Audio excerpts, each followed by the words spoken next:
Рада вас снова видеть. Я Светлана, и вы попали в мой сад Киевской области, Украина. Я рассказываю про свои растения, про уход за ними, как что я делаю. Саду моему всего 3 года, заканчивается 4-й сезон. И 4-й сезон, надо сказать, очень был плодотворный. Все так разрослось, смотрите, какой пинисетум. Красавец просто. Таких 3 куста. Огромных. Но сегодня я вам расскажу про свои черенки гортензий, которые мы вместе с вами черенковали зимой. Это было в январе месяце. Всего 8 месяцев назад. 8 месяцев. Сейчас покажу, как они выглядят. А потом мы посмотрим черенки летнего черенкования, сравним. Они уже тоже там подросли. Что и как буду с ними я делать, покажу. Для начала вот я вам включу небольшие кадры, какие черенки были. А потом увидим, какие сейчас они. Но перво-наперво, хочу сказать, у нас лето решило вернуться ненадолго. Очень тепло. 27-29 уже 3-4 день. И следующая неделя такая же. Я спешу в саду переделать все садовые дела, которые осенью мы все делаем. Белю плодовые деревья, пересаживаю то, что запланировала, осуществляю новые посадки. Покажу вам, какую маленькую клумбу миксбордер делаю. А для начала кое-что интересное.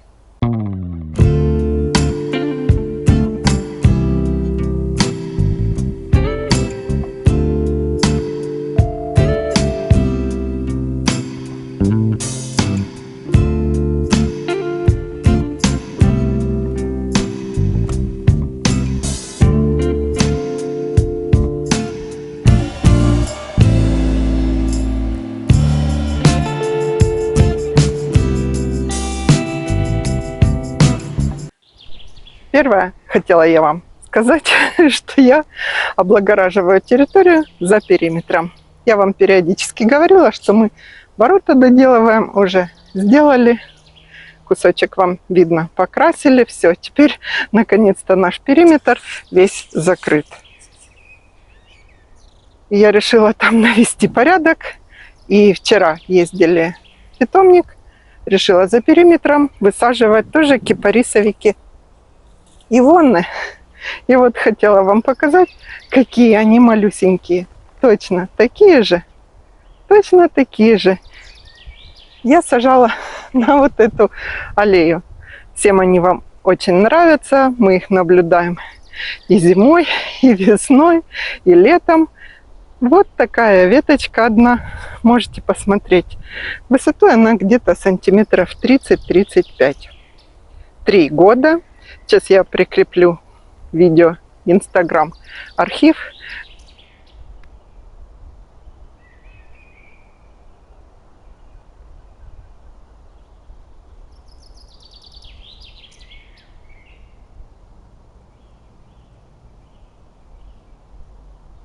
Как они выглядели в посадке. Вот эти 10 кипарисовиков Ивонны. Точно такие же. Через 3 года будут украшать мою придомовую территорию. И минджулипы пересаживаю туда, которые мешали вдоль дорожки. Покажу вам когда-нибудь. Выйдем за периметр, когда уже там более-менее будет доделано. Бордюры там пока еще не ставим. Ну, а сейчас идемте смотреть гортензии.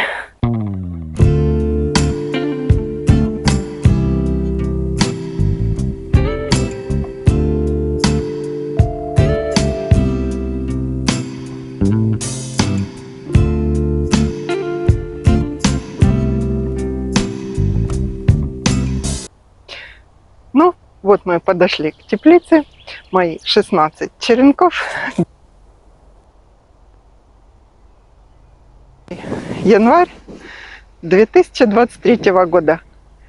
Я снимала видео «Первые шаги в Ютубе делала и как раз там видео черенкования. Конечно, оно немножко затянутое, немножко непрофессиональное, но все мы учились понемногу. Но результат вы посмотрите какой. Это черенки нашего полярного медведя, Polar Bear. Как раз его. Тут вот попадается и ванила фрейс, уже цветут. Я вам буду показывать ближе, какого размера соцветия. Соцветия небольшие, но учтите, что им всего 8 месяцев. Многие в один ствол, некоторые 2-3 почки пошли кустовая форма. 40, 50, 60, 55 сантиметров один кустик.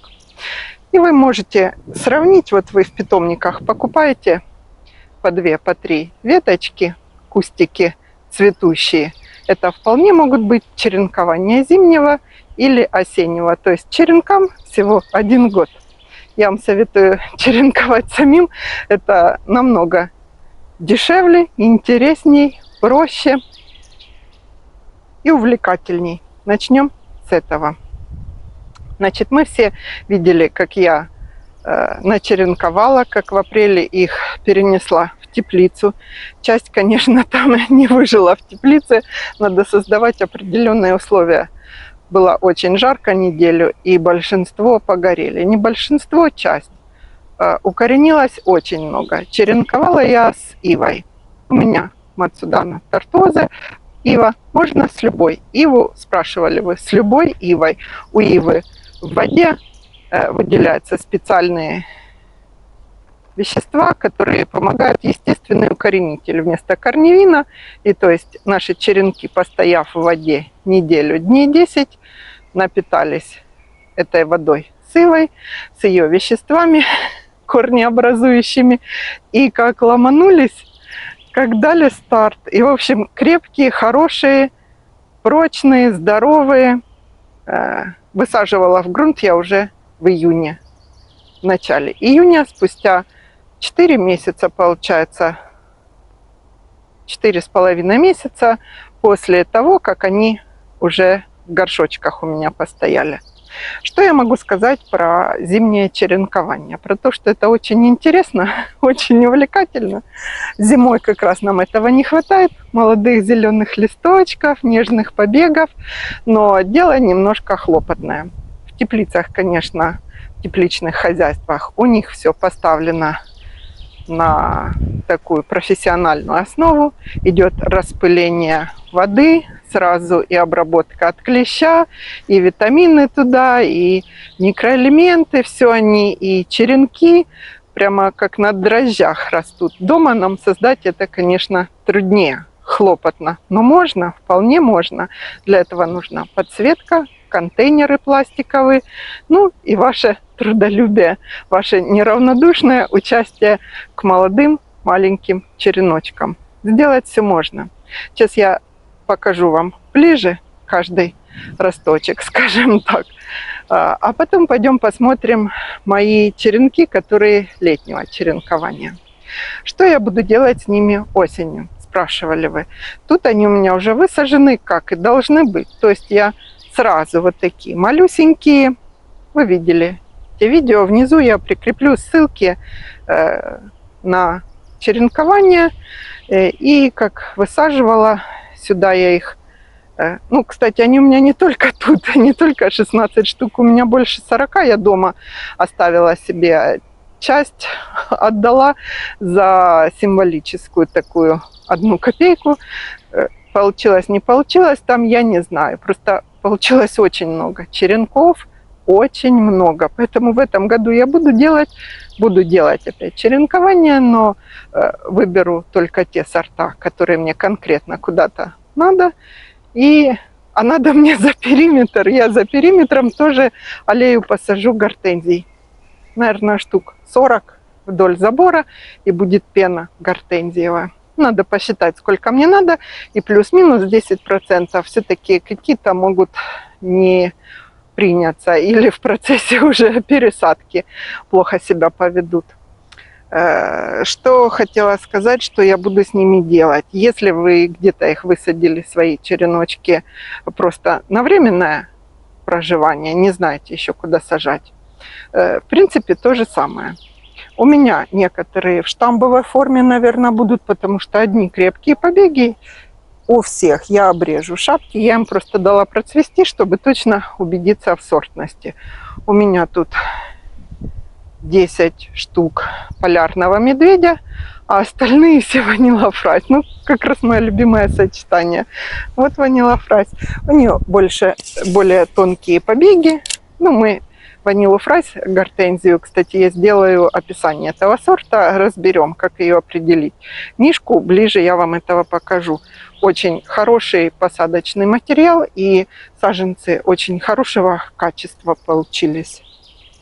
Крупные цветы, сам цветок, соцветие и все сортовые признаки у полярного медведя можно наблюдать. Что я сделаю? Я обрежу соцветие. Везде поставила опоры, потому что мне надо сохранить. Это будут штамбы. Будут и штамбы, и кустовая форма. Что мушек столько? Ну это ж сентябрь, все мошки активизировались. Так, замульчирую немножко скошенной травой, и все, больше ничего. Весной посмотрим. Замульчирую землю вокруг. Я уже рассыпала удобрения осенние под все гортензии, пролила. Кстати, почему я вам не показывала их раньше? Потому что вот тут, где я клубнику пересадила эту, не знаю, очень жарко, хоть бы принялась. Я ее утром и вечером поливаю, ну, думаю, примется. Среди этих двух яблонек, колоновидная. У меня тут кабачки росли. И кабачки, как вы знаете, у кого есть кабачки, они или не растут, или так растут, что они мне вот так на пол поляны. Вот тут все закрывали, вокруг гортензии я места пооставляла. Ну, как бы и кабачки тоже нужны, не хотелось их убирать. В общем, все выжили. И кабачки выжили, и гортензии выжили. Кабачки уже я убрала. Целый холодильник забит у нас. Подвала нет, эти кабачки некуда ложить, весь холодильник в кабачках. И закатывала кабачков всяких разных специй. В общем, почему раньше не показывала? Потому что тут было все заросшее кабачковое поле. В следующем году тут у меня будет клубничная полянка. Так, про летнего я вам рассказала, показала. Сейчас медленно так пройду, покажу все кустики. А сейчас покажу вот про этот микс-бордер, который я хочу делать. Ну вот сюда пройдемся, я вам покажу ближе. Ивонные 3-4 штуки я уже высадила за периметр, осталось еще 4. Сегодня вечером это буду делать. Высаживайте в такую жару, если хвойные сейчас высаживаете вечером, и сильно проливайте. Вот мои гортензии, некоторые зацветают, некоторые уже цветут. Вы видите характерный признак – это полярный медведь. Одни побольше, другие поменьше. Наблюдали вместе с вами, как тут покусился на них клещ. Вот эти нижние листики это как раз от клеща пострадали. Но это, видите, совершенно не повлияло на цветение гортензии. Вот это ванила фрейс. Цветок совсем другой. Мельче, форма цветочка. Красавчики. Поливались каждый день. На следующий год тут будет проложен полив капельный. У большинства, видите, ну, может быть, весной еще пойдут веточки. Я посмотрю, какие буду оставлять в штамбовой форме, а какие соцветия для молодого черенка относительно большие. 8 месяцев череночку. Вот можно наглядно увидеть. Это опять же полярный медведь. Зубчики наши. А вот рядом прямо это ванила фрейс. Она даже сразу более белая. Видите, вот так. Этот кремово-лаймовый цветок. А ванила фрейс сразу в белый уходит. И вот маленькая малышка, но она как-то послабее сам череночек. Некоторые вообще палочки, это я поставила, у меня собаки реагируют на ленточки и не сбивают гортензия, то сразу я их и сетками закрывала, чем угодно. Ну, вот такие мои гортензии январского черенкования. А вот тут я вам хотела показать. Я решила, нашла, выкопала эту ленту. Мы там бордюру будем ставить. Про бордюры, какие я использую, у меня есть видео, можно посмотреть. Вот это как раз это кантри. Ну, бывший в употреблении, но я его весной, по-моему, даже ставила в этом году. Решила отделить тут, уберу всю траву, замульчирую или травой, или сосновым опадом. И вот еще моя гортензия. Это тоже, я их по всему участку посадила, я вам говорю. И с той стороны у меня, возле пенисетума, и тут досажу, сюда досажаю еще, наверное, повыкапываю, чтобы были примерно одного возраста. Потом у меня там есть в одном месте, совсем их не видно, самшиты, буду шариками стричь. И сюда же, вот к этой гортензии Skyfall маленькой нарастает тут. И надо докупить, продолжить. И вот эту всю зону обрамлю таким бордюром кантри. Будет тут вот эта карагана окера будет пересаживаться. Как-то она тут мне не очень нравится. Посмотрите, какая ванила фрейс красивая. Как я сказала, я про нее обзор обязательно сделаю, обзор этого сорта. Ну что, а сейчас идемте, я вам покажу черенки летнего черенкования, которым вообще 3 месяца, 1,5 месяца или 2. Вот они у меня тут в тенистом уголочке растут. У нас как раз тут рядом сварочные работы идут, если шумно. Вот такого размера моя рука. Видны тут. Палочку я уже поставила им, чтобы ничего им не мешало. И вот так вот вдоль капельного полива посажены вообще. Не посажены, они были вот так просто воткнуты в землю. Полив включался. Тут им тенечек, солнце всего несколько минут в день. И вот так они себя чувствуют. Они вот так вдоль этого капельного полива. Я вам туда дальше уже не буду показывать. И там, и там. В общем, сколько их тут штук, я не знаю. Что я буду с ними делать? Вот такой вопрос был.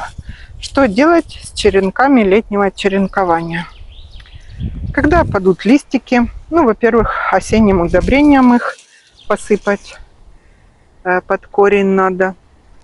Когда листики опадут, мы их просто веточками от сосны, или я обрезаю сейчас хвойные веточками хвойных обрезанными, прикрою и так и оставлю на зиму. Совсем их агроволокном не буду закрывать, но смотрите, у меня-то они возле бордюра и между смарагдов, поэтому ветер им задувать сюда не будет. Если у вас где-то они растут в более проветриваемом месте, тогда стоит накрыть одним слоем агроволокна.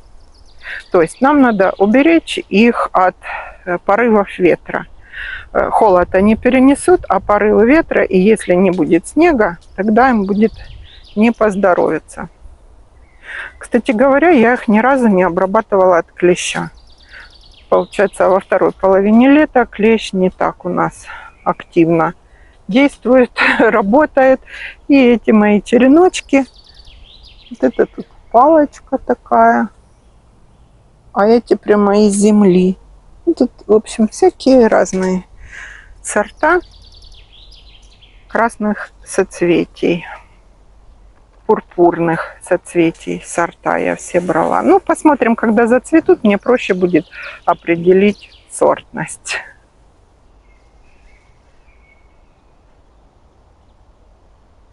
Ну и закончить свое видео я бы хотела именно с этого места, вот с этого полярного медведя. На нем я вам рассказывала 5 признаков сорта полярный медведь. И именно он является маточным кустом для моих черенков. Именно он. Видите, какого хорошего, качественного сорта попались мне гортензии. Это из немецкого питомника. Прошлой осенью посажены были. Они уже 2-3 соцветия на них было.